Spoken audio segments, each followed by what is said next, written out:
Урматтуу көрүүчүлөр, сиздер Теңир Тоо таңы таңкы түз берисин көрүп жатасыздар. Биздин студияда бүгүн мейман бар. Ал ким десеңиздер? Ооба.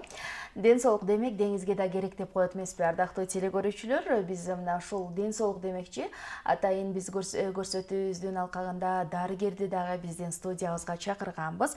Нарын облустук бириктирилген ооруканасынын кардиология бөлүмүнүн дарыгери Шакирова Курманжан Зарылбековна бүгүн биздин студиябыздын мейманы. Кутмандуу таңыңыз менен. Кош келипсиз. Саламатсыздар. Таңкы маанайыңыз жакшыбы? Сонун.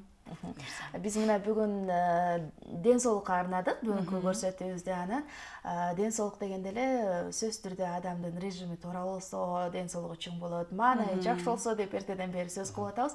Анан дарыгерлер өздөрү канчада ойгонот, кандай кам көрөт өзүнө? Бизде эми жумуш 8-де башталат. Ага чейин үйдөгү бир майда нерселер жасашыбыз керек. Эрте ойгонобуз.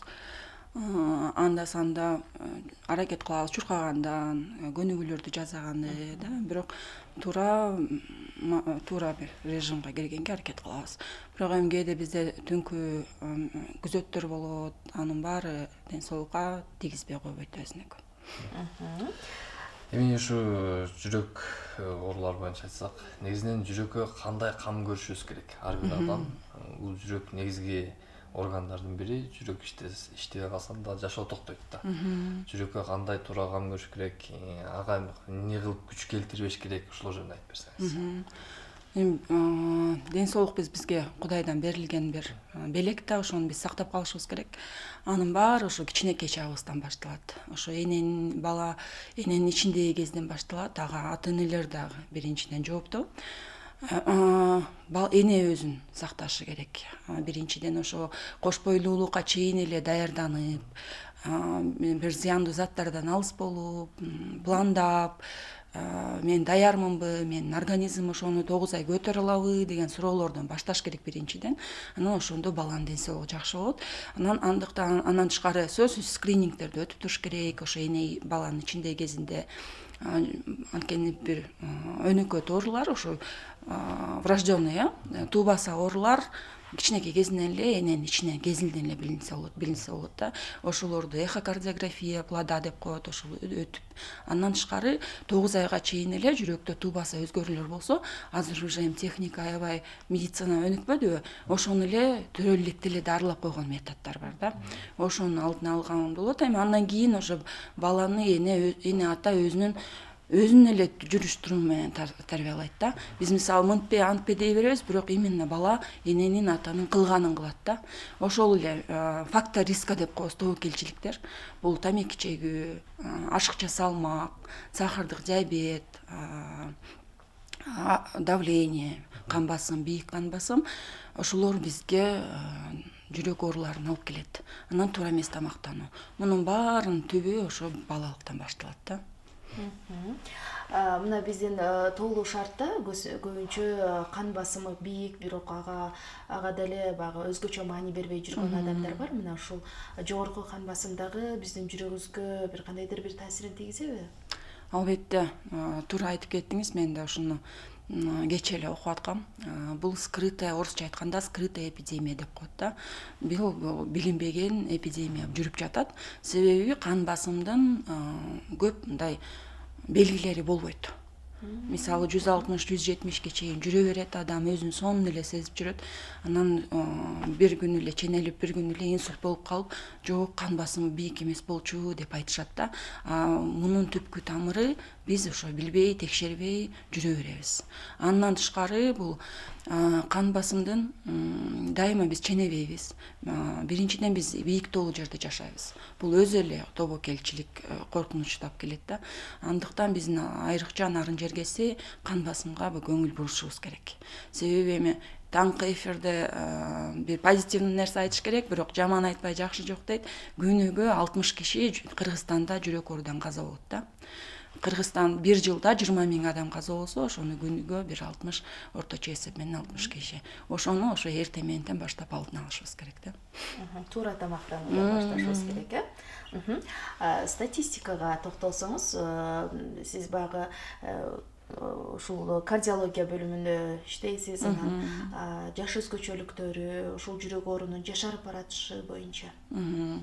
Чын эле бул биз мурун 20 жаштагы бала келсе, стенокардия, инфарктка биз ойлобойт элек да. Мисалы, ой, сен эртесиң деп башка бир себептерди издеп баштайбыз да. Азыр болсо жаштардын арасында жүрөк оору деп келгенде биз сөзсүз түрдө стенокардияны ойлойбуз. Эң биринчи сурообуз бул энергетик ичимдиктерин колдоносуңбу деген суроо болуп калды да азырчы. Себеби азыр жаштар энергетик, особенно айрыкча бизде мына Кытайга каттап атышат чоң машиналар мененчи. Айдоочулар аябай колдонушат. Каякта иштейсиң, ошол тарапты сурап баштасаң эле сөзсүз энергетиканы ичимдиктерге туш болобуз да.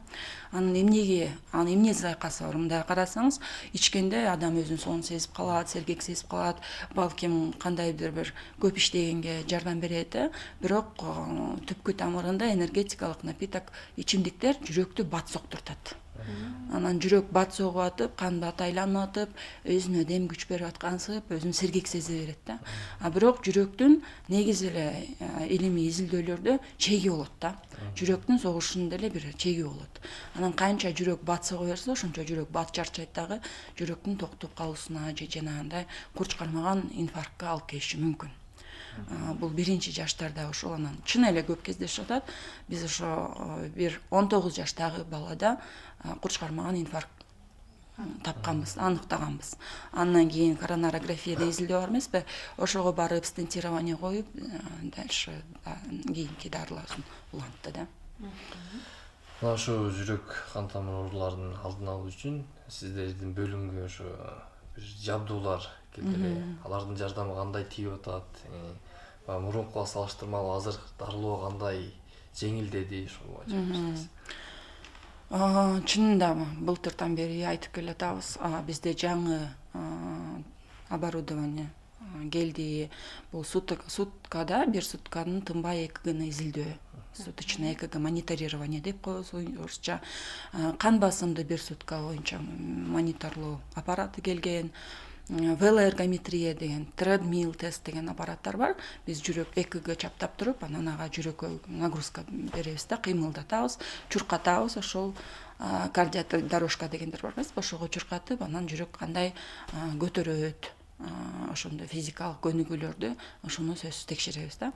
Булар абдан бизге маанилүү болду, себеби жүрөк ооруларынын кабылдоолору бар. Бул жүрөктүн согушунун бузулушу. Анан ошондо биздин жанагы ЭКГ мониторлообуз абдан жардам берет. Мисалы азыр биз ар бир бейтап буюрса ошондон өткөрүп атабыз. Бизге жаткандардычы. Мисалы келгенде 19 000 жүрөктүн туура эмес согушу деп эсептеп беребиз. Анан дарылоодон кийин уже ал жокко чыгып калат, же болбосо 2000ге түшүп калат, андай байма-бай катталып атат. Ошону контролдоп, баштапкы дарылоодон мурун кандай, кийин кандай, ошо жакшы түзүлдү да. Буюрса, Кудай буюрса, мына жылдын аягы менен коронарография ишке киргени турат. Биздин жетекчилик ошо менен Бишкектеги Агахан фонду мен билгенден чогуу кызматташып, Кудай буюрса, нарында коронарография ачылат. Бул бизге абдан чоң, нарын жергесине бир чоң белек болот да. Буюрса ишке ашсын. Айтсаңыз, мына ар бир адам өзүнчө индивидуалдуу, анан ар бир адамдын жүрөк оорулары дагы ар башка да. Анан көбүнчө кайсыл оорулар ушул биздин Теңир тоодо көп кездешет? Бизде көбүнчө ошо коронардык оорулар деп коебуз. Анын эң баштапкысы стенокардия. Стенокардия менен көп кездешет. Эле мындай эми статистикага дал келе билбейм, бирок менин өзүм көз карашымча келгени бир каждый экинчи, үчүнчү кишиде стенокардия бар да. Көбүнчө. Себеби биз бийик тоол айтып кеткендей, бийик тоолдуу жерде жашайбыз. Ошол кан басым бийик болуп атат, кан диабети көтөрүлүп атат, ашыкча салмак бизде абдан көп. Мындай кыймыл аракет азайып аткандан бизде ошол ашыкча салмак көп болуп, стенокардия көп болуп атат. Бирок биз дайыма эле ошо стенокардия, инфарктка айтып келебиз. Андан тышкары ревматикалык оорулар да бар. Бул ошо биз кичинекей балдар тамак ооруп калыптыр деп эле өз алдынча дарылап көңүл бурбай койгондон кийинки пайда болгон жүрөктүн кемтиктери болушу мүмкүн да. Ошол эле тамак оорудан кийин жүрөктүн клапандары жабыркап, алар жакшы ачылбай же жакшы жабылбай калып, анан кийинки балдардын келечегине залакасын тийгизет да. Рахмат. Анан ушул азыркы этапта дарыгерлерге карата, сиздерге карата, сиздердин бөлүмгө карата шарттар жакшыбы? Буюрса, мурункудан жакшырып келатат. Мен мына облустук бириктирилген ооруканада 10 жыл болду иштегениме. Андан бери көп аппаратура алынды, окуп атабыз. Дайыма биз окуп турушубуз керек, себеби жаңы дарылоо пайда болуп атат. Мурункуга караганда абдан жакшы. Бирок дагы эми иштегенге көп нерсе бар, албетте. Буюрса, анда сизге эркин микрофон берели. Биздин телекөрүүчүлөрүбүздүн ден соолугуна кандай кам көрүш керек, эмнени алдын алыш керек, кайрылуу жасап өтсөңүз болот. Бүгүн жашоону бүгүндөн баштап өзгөртөлү, бүгүнкү таң эртеден баштап өзгөртөлү. Ошол мен дайыма бейтаптарыма айтып келем, тамекиңиздерди чекпеңиздер депчи. Бүгүндөн баштап тамекиңиздерди эле мусорго ыргытып, күндөн эртеңкиге калтырбай, жок мен биринчи күнү диета баштайм дебей, бүгүндөн баштагыла деп айтат элем. Туура тамактануу, майлуу тамактарды азайтуу, камыр тамактарды азайтуу, жер жемишти көбүрөөк жеп, туура азыктандыруу ден соолукту. Андан тышкары кан басымды текшерип, кант диабетин, сахарды күнү бир жок дегенде 1 жылда текшерип коюңуздарды суранам. Ашыкча салмаңыздарды арылып, күнүгө жасап туруңуздар демекчи. Рахмат, бизге таң эрте келип, убактыңызды бөлүп, бизге жакшы пайдалуу бир маалымат бере алдыңыз. Бизди көрүп аткан телекөрүүчүлөрүбүзгө дагы өз пайдасын тийгизди деп ойлойм.